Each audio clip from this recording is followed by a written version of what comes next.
Salah satu kelebihan makhluk yang bernama manusia itu bahwa Allah Subhanahu wa taala menghiasi hidup manusia ini dengan syahwat, atau yang lazimnya kita kenal dengan hawa nafsu.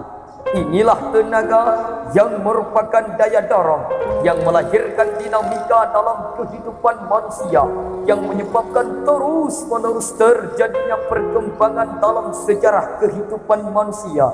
Hawa nafsu dapat melambungkan manusia kepada puncak kekayaan, dan hawa nafsu dapat menenggelamkan manusia ke dasar jurang kehancuran yang paling dalam. Hadirin kaum muslimin yang dirahmati oleh Allah, Allah Subhanahu wa taala telah berfirman dalam kitab sucinya Al-Quran, surah Ali Imran ayat 14 yang berbunyi, A'udzu billahi minasyaitonir rajim, Bismillahirrahmanirrahim.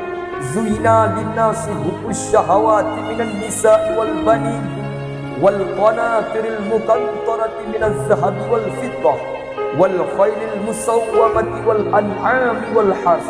Dzalika mata'ul hayatid dunya wallahu 'indahu husnul ma'ab.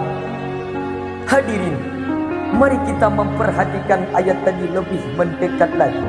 Pada awal ayat tersebut terdapat kalimah zuyina linnasi hubbus syahawat, yang berarti makhluk manusia ini dihiasi dengan hawa nafsu, atau dengan kata-kata lain, hawa nafsu adalah perhiasan.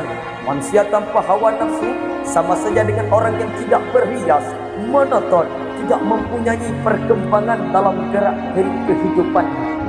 Hadirin, pada kalimat berikutnya Allah memberikan rincian apa? Nafsu kepada siapa yang paling menonjol dalam kehidupan manusia ini? Pertama, minan nisa.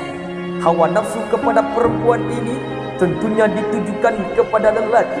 Dimanapun saja makhluk yang bernama lelaki ini, kalau dia normal tidak kompeten, mesti suka kepada perempuan. Wajar bin pantas alias normal. Tetapi hadirin, nafsu kepada wanita dapat menenggelamkan manusia ke dasar jurang kehancuran yang paling dalam. Sejak dari zaman klasik sampai zaman kita sekarang ini, kita melihat kecenderungan syahwat kepada wanita ini. Julius Caesar yang katanya gagah perkasa, ternyata tunduk di bawah kakinya Cleopatra.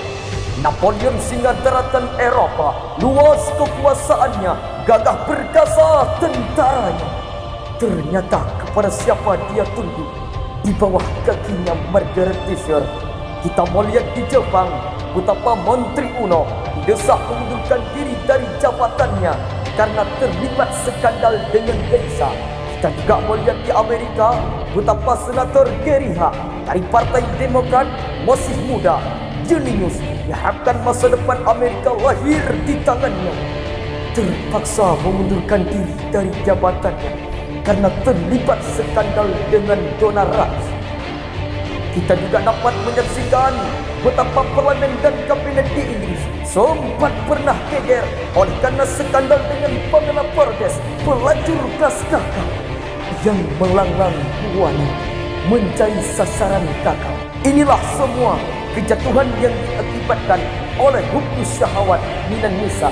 Hadirin kaum muslimin yang dirahmati oleh Allah, seseorang pernah berkata dalam gubahan syairnya, bila mata bertemu dengan mata akan melahirkan cinta manusia, tapi hadirin, bila dahi bertemu dengan sajadah akan melahirkan cinta suci dan murni kepada Allah Subhanahu wa taala. Hasbunallah.